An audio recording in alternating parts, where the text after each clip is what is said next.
जो निष्कंप हो गए हैं, जिनका ज्ञान निष्कंप हो गया है, वे अनंत सुख का अनुभव कर गए। और जिनका ज्ञान तरंगों की समान घट बढ़ रहा है, आचार्य कह रहे हैं, वह इंद्रिय सुख का अनुभव कर गए। पर जिनके इंद्रिय सुख का अनुभव हो रहा है, जिनके क्षोभ में ज्ञान की पर्याय चल रही है, वह जीव पुरुषार्थ कर सकते हैं, धर्म पुरुषार्थ कर सकते हैं, मोक्ष पुरुषार्थ कर सकते हैं, ज्ञानावरण आदि कर्मों का क्षय कर कर उस ज्ञान को निष्पंक कर सकते हैं, वो अनंत सुख का भोग कर सकते हैं। भैया वो शक्ति किसके अंदर है? तो आचार्य वर्ग कह रहे हैं, जो जीव छद्मस्त हैं, जो जीव छद्मस्त हैं, जो मनुष्य हैं, जिनके मनुष्य आयु चल रही है, मनुष्य पर्याय चल रही है, वह जीव पुरुषार्थ कर सकते हैं। जो पर्याप्त हैं, जो निर्विपर्याप्तक होकर 8 वर्ष अंतर मूर्त से अधिक आयु वाले हैं, आचार्य वर्ग रहे, जो कर्म भूमज हैं, वह जीव पुरुषार्थ कर सकते हैं, मोक्ष पुरुषार्थ कर सकते हैं, धर्म पुरुषार्थ कर सकते हैं, और उन कर्मों का क्षय कर कर अनंत सुख का अनुभव कर सकते हैं। भैया हमारे और आपके पुण्य का उदय है कि पाप का उदय? किसका उदय? बाबूलाल किसका उदय? पुण्य का उदय। विमल कुमार जी किसका उदय? पुण्य का उदय। हम जिनालय में बैठे हुए हैं, भगवान की शरण में बैठे हुए हैं, भगवान की अर्चना कर रहे हैं, 64 वृद्धि विधान कर रहे हैं, उन गुणों को प्राप्त करने का उपक्रम कर रहे हैं। क्या कर रहे हैं? उपक्रम कर रहे हैं। आचार्य वर्ग रहे, जिन भगवान की भक्ति से, जिन भक्ति से आचार्य वर्ग रहे, ऐसा पुण्य बढ़ता है, जीव का ऐसा पुण्य बढ़ता है, तो क्षोभ से ज्ञान की पर्याय है, तो वो नष्ट हो जाती है, नष्ट हो जाती है, तो निष्कंप ज्ञान की पर्याय प्रकट हो जाती है। समझ में आ रहा कि नहीं आ रहा?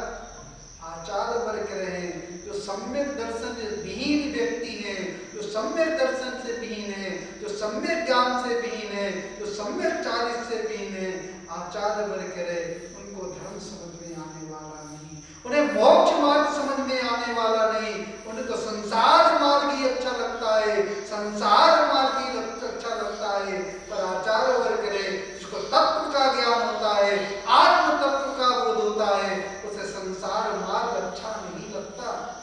क्या नहीं लगता? अच्छा नहीं लगता। वो पुरुषार्थ करता है, धर्म का पुरुषार्थ करता है, मोक्ष का पुरुषार्थ करता है, इन कर्मों को नाश करने का पुरुषार्थ कर सकता है। जीव के अंदर शक्ति है, मनुष्य के अंदर शक्ति है, मात्र मनुष्य के अंदर शक्ति है, ना देवों के अंदर शक्ति है, ना त्रियंचों के अंदर शक्ति है, ना नारदी के अंदर शक्ति है, ना जो स्थावर जीव हैं उनके अंदर शक्ति नहीं है। मात्र मनुष्य ऐसा त्रस प्राणी है, ऐसा त्रस प्राणी है जो कर्म भूमि वाला है, उसके अंदर शक्ति है, वो पुरुषार्थ कर सकता है, मोक्ष पुरुषार्थ कर सकता है। समझ में आ रहा कि नहीं आ रहा? भरत चक्रवर्ती को जब विश्वाचल पर्वत पर पहुंचा, वो विश्वाचल पर्वत पहुंचा, उसको संसार की स्थिति समझ में आ गई। वो अपनी माँ से कहता है, अपनी माँ से कहता है, मैं उद्दिष्ट भोजी हूँ, झूठन को ग्रहण कर रहा हूँ। किसको ग्रहण कर रहा हूँ? झूठन को ग्रहण कर रहा हूँ। जो लोगों ने पूर्व में छोड़ दिया, जिस राज को छोड़ दिया, उस राज का मैं संचालन कर रहा हूँ, मैं झूठन को ग्रहण कर रहा हूँ। उसके अंदर बेराग का अंकुर फूट गया, बेराग का अंकुर फूट गया। आचार्य वर्ग रहे, जब पर्यायों की स्थिति समझ में आती है, व्यंजन विभाव पर्यायों की स्थिति समझ में आती है, तो आचार्य वर्ग रहे, बेराग का अंकुर फूटना प्रारंभ हो जाता है। एक छोटी कन्या थी, कौन थी? छोटी कन्या थी, वो अपने माता पिता के साथ गई, माता पिता के साथ गई, और वह मुनिराज के दर्शन करने गई। किसका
शरीर का श्रृंगार चल रहा है, अभी शरीर का श्रृंगार चल रहा है। और जिस दिन व्रतों को धारण कर लोगे, व्रतों को धारण कर लोगे तो आचार्य वर्ग के वो शरीर का आत्मा का श्रृंगार प्रारंभ हो जाएगा। और जहाँ पे आत्मा का श्रृंगार होता है वहीं पर संसार घटना प्रारंभ हो जाता है, घटना प्रारंभ हो जाता है। और जहाँ पे शरीर का श्रृंगार होता है, मात्र शरीर का श्रृंगार होता है, आचार्य वर्ग के वहाँ पे कर्म बढ़ते हैं, वो संसार बढ़ना प्रारंभ हो जाता है। शरीर को मत देखो, उसको नहीं देखो, शरीर को देखोगे तो आचार्य वर्ग के मोक्ष मार्ग पर नहीं चल सकते, और इस आत्मा को देखोगे तो मोक्ष मार्ग पर चलना प्रारंभ हो जाएगा। जितने भी संत हुए हैं, जितने भी संत हुए हैं, जितने भी संत हो रहे हैं, जितने भी सिद्ध हुए हैं, उनने शरीर को नहीं देखा, उनने अपने आत्म गुणों को देखा, परमात्मा के गुणों को देखा, और निष्कंप अवस्था को प्राप्त कर अनंत सुख का अनुभव कर रहे हैं। जितने भी सिद्ध हैं वो अनंत सुख का अनुभव कर रहे हैं, जितने भी अरिहंत हैं वो अनंत सुख का अनुभव कर रहे हैं। उस बेटी ने उस अणुव्रत को धारण कर लिया, अणुव्रत को धारण कर लिया, आजीवन के लिए ब्रह्मचर्य व्रत को धारण किया। और जैसे जैसे अवस्था बढ़ती हुई, जैसे जैसे अवस्था बढ़ती हुई, आचार्य वर्ग के रहे अवस्था बढ़ती है, अवस्था बढ़ती है, जीवों की प्रवृत्तियां बदलना प्रारंभ हो जाती हैं। उसकी अवस्था बढ़ी, उसकी अवस्था बढ़ी, माता पिता के रहे, माता पिता के रहे विवाह करना है, क्या करना है, विवाह करना है। तो पुत्री कह रही है मैंने व्रतों को धारण कर लिया, मैंने उस व्रत को धारण कर लिया, ब्रह्मचर्य व्रत को धारण कर लिया, आज जीवन के लिए ब्रह्मचर्य व्रत को धारण कर लिया। तो बात क्या, अब कल स्वाध्याय कर रहे थे, कल या परसों स्वाध्याय कर रहे थे, उसमें छोटी सी बात निकली, छोटा सा वर्णन निकला। आचार्य वर्ग कह रहे हैं, उपाध्याय अध्ययन में कह रहे हैं, जो शाहग्रस्त होते हैं, जो शाहग्रस्त होते हैं, उन्हें अपने धर्म का निर्वाह करना है, जैनत का निर्वाह करना है, तो दो चीज का विचार होना चाहिए, दो चीज का विचार होना चाहिए। एक रोटी का विचार होना चाहिए और एक बेटी का विचार होना चाहिए। रोटी का व्यवहार कैसा हो और बेटी का विवाह कैसा हो, इसका विचार होना चाहिए।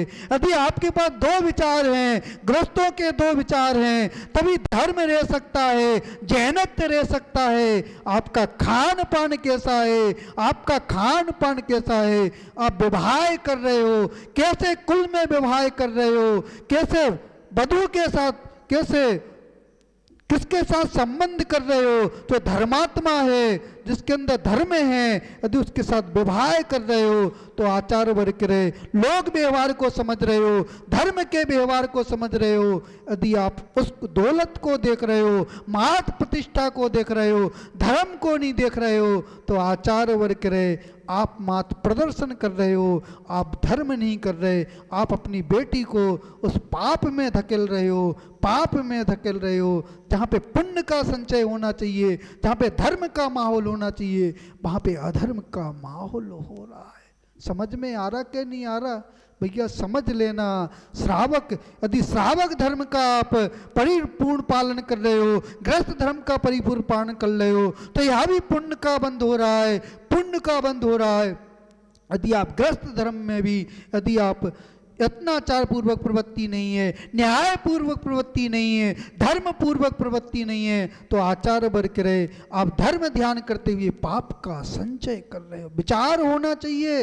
आप उस ग्रास को ग्रहण कर रहे हो तो विचार होना चाहिए, ये ग्रास शुद्ध है कि अशुद्ध है। आप बेटी का विवाह कर रहे हो, बेटी का विवाह करो, धन को मत देखो, प्रतिष्ठा को मत देखो। यदि धन को देखोगे, प्रतिष्ठा को देखोगे और विवाह कर दिया, पुत्री का विवाह कर दिया, तो आचार्य वर्ग रहे आपने नरक में ढकेल रहे हो, नरक में ढकल रहे हो। वर्तमान का वातावरण ऐसा हो रहा है, आप पुत्रियों को विद्या का अर्जन करवा रहे हो, विद्या का अर्जन कर, वो नौकरी करवा रहे हो। क्या करवा रहे हो?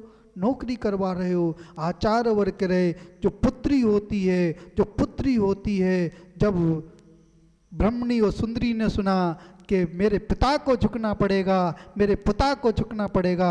उनने आज जीवन के लिए ब्रह्मचर्य व्रत को धारण कर लिया।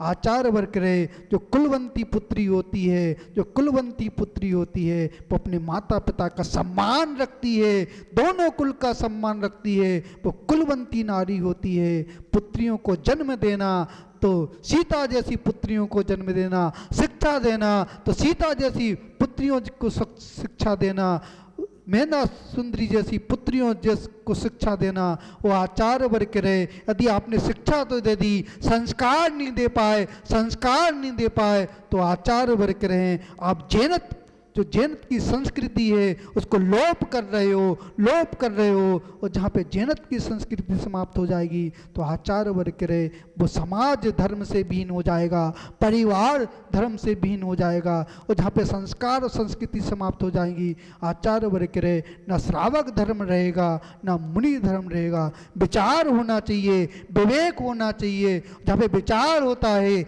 विवेक होता है, वहीं पर धर्म का पालन होता है। उस पुत्री ने मना कर दिया, मैंने ब्रह्मचर्य व्रत ले लिया, आज जीवन के लिए ब्रह्मचर्य व्रत ले लिया। उसने, उसके प्रस्ताव रखा गया, प्रस्ताव, उसने प्रस्ताव को ठकरा दिया। एक उद्यान में वो है बैठी हुई थी, एक पूर्व जन्म का जो कर्म बंधा हुआ था उसका उदय आ गया। उस पुत्री का उसने हरण कर लिया। क्या कर लिया? उस विद्याधर ने हरण कर लिया। उसके लावण्य को देखा, उसके रूप को देखा, उसका हरण कर लिया। उसने प्रस्ताव रखा, विवाह का प्रस्ताव रखा, पर उसने नकार दिया, नकार दिया। आचार्य वर्ग रहे, जहाँ पे शील धर्म होता है, जहाँ पे शील धर्म होता है, वहीं पर आचरण शुद्ध रहता है। और जहाँ पे शील धर्म नहीं है, वहाँ पर आचरण शुद्ध नहीं रह सकता। आचार्य वर्ग रहे, जो कुलवंती नारी होती है, जो कुलवंती, वो विवेकवान होती है, विवेकवान होती है, मर्यादावान होती है। जहाँ पे मर्यादा होती है, जहाँ पे मर्यादा होती है, बड़ों की मर्यादा होती है, गुरु की मर्यादा होती है, देव की मर्यादा होती है। जहाँ पे मर्यादा होती है वहीं पर शील धर्म होता है, और जहाँ पे मर्यादा नहीं होती वहाँ पर शील धर्म नहीं होता। उसने मना कर दिया, उस व्यंतन ने उस अटवी में छोड़ दिया, उस अटवी में छोड़ दिया। आचार्य वर्ग रहे, जो शीलवान पुरुष होते हैं, जो शीलवान स्त्री होती है, उनकी परीक्षा होती है।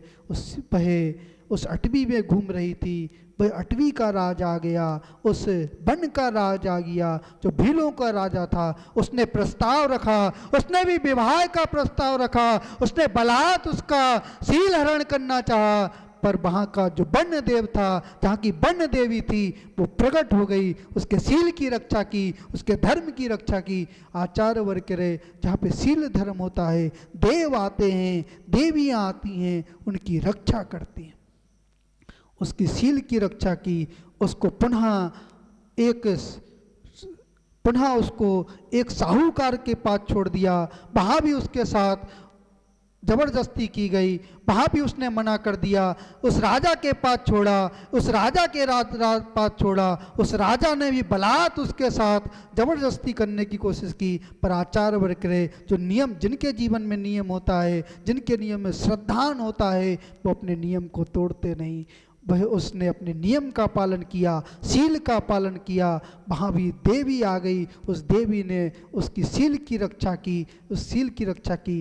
फिर उसने व्रतों को धारण किया।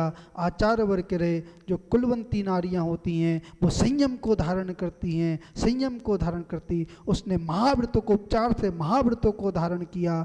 आचार्य वर्ग रहे, जो स्त्री पर्याय का छेदन महाव्रत से होता है, जो आरिका के व्रत धारण करती है, जो स्त्री आरिका के व्रत धारण करती है, नित्य अतिचार पूर्वक शील का पालन करती है, संलेखना मरण करती है, वह स्त्रीलिंग का छेदन करते हुए देव अवस्था को प्राप्त होती है। और वहाँ से चलकर आती है, वो संयम आदि को धारण करती है, द्रव्य से पुरुष होती है, संयम को धारण करती है, वो कर्मों का क्षय करती है, और 64 रिद्धियों को प्रकट कर लेती है। सीता के जीव ने भी उस चारित्र को धारण किया, चारित्र को धारण किया। दोनों कुल के गौरव को बढ़ाया, दौर्य कुल के गौरव को बढ़ाया। उसने चारित्र को धारण करते हुए जब आयु का बंद किया तो उसने प्रत्येंद्र की आयु का बंद कर लिया, देव आयु का बंद कर लिया। और वहाँ से चलकर आएगी वो प्रत्येंद्र, वहाँ से चलकर आएगा और मनुष्य होगा और वह गणधर बनेगा। जो रावण का जीव है, तीर्थंकर प्रगति का बंधक है, वहाँ से तीर्थंकर बनकर जब वो संयम को धारण करेगा और जैसे ही केवल ज्ञान प्रकट होगा, अकंप ज्ञान प्रकट होगा, आचार्य वर्ग करे वह जीव उसका गणधर बनेगी। आचार्य वर्ग के शील धर्म की ऐसी महिमा है, जो शील धर्म का पालन करते हैं। आप अपने बच्चों को शिक्षा दें, आप अपने आचार्य वर्ग रहें। जो स्त्री होती है उसका किसी नीतिकार ने कहा है, जो बचपन में होती है तो पिता संरक्षण करता है, जब उसका विवाह होता है तो पति संरक्षण करता है, जब वृद्ध होती है तो उसका पुत्र संरक्षण करता है, तभी शील सुरक्षित रह सकता है। और जहाँ पे शील होता है, जहाँ पे आचरण होता है, वहीं पर जैनत्व होता है, और जहाँ पे जैनत्व होता है वहीं पर पुण्य का संचय होता है, वहीं पर यश बढ़ता है, समाज का यश बढ़ता है, परिवार का यश बढ़ता है और स्वयं का यश बढ़ता है। वो आचार्य वर्ग करे जहाँ पे यशा कीर्ति होती है वहीं पर सम्यक होता है। जो मिथ्या दृष्टि जीव होते हैं, आचार्य वर्ग करे जो मिथ्या दृष्टि जीव होते हैं उनका अपयश बढ़ता है, और जो सम्यक दृष्टि जीव होता है, जो सम्यक को धारण करता है, जैसे जैसा सम्यक की विशुद्धि बढ़ती है,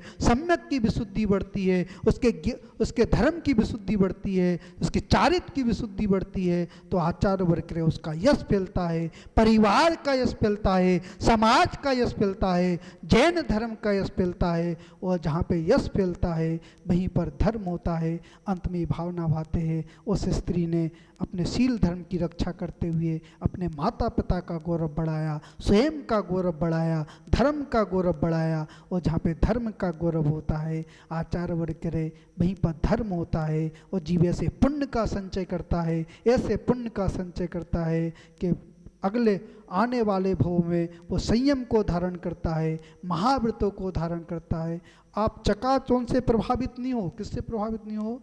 आज होड़ लगी हुई है, मेरी पुत्री डॉक्टर बन जाए, इंजीनियर बन जाए, कलेक्टर बन जाए, तहसीलदार बन जाए। आचार्य वर्ग रहे वो माता पिता नहीं है, वो माता पिता के रूप में शत्रु हैं। आप शिक्षा तो दो पर नौकरी मत करवाओ, क्योंकि जहाँ पर नौकरी होती है आचार्य वर्ग के नाम जैनत्व होता है, ना शील धर्म होता है। और जहाँ पे शील समाप्त होता है आचार्य वर्ग रहे वहाँ पर धर्म समाप्त होता है, आचरण समाप्त होता है। और वहाँ पर ना रसोई में शुद्धि हो सकती है, ना विचारों में शुद्धि हो सकती है, ना भावों में शुद्धि हो सकती है। आचार्य वर्ग के जहाँ पे शुद्धि विहीनता होती है वहाँ पे धर्म नहीं होता है। अंत में भावना भाते हैं, आप अपने परिवार का संरक्षण करें पर संस्कार के साथ संरक्षण करें। जहाँ पे संस्कार होता है वहाँ पे रोटी का व्यवहार समझ में आता है,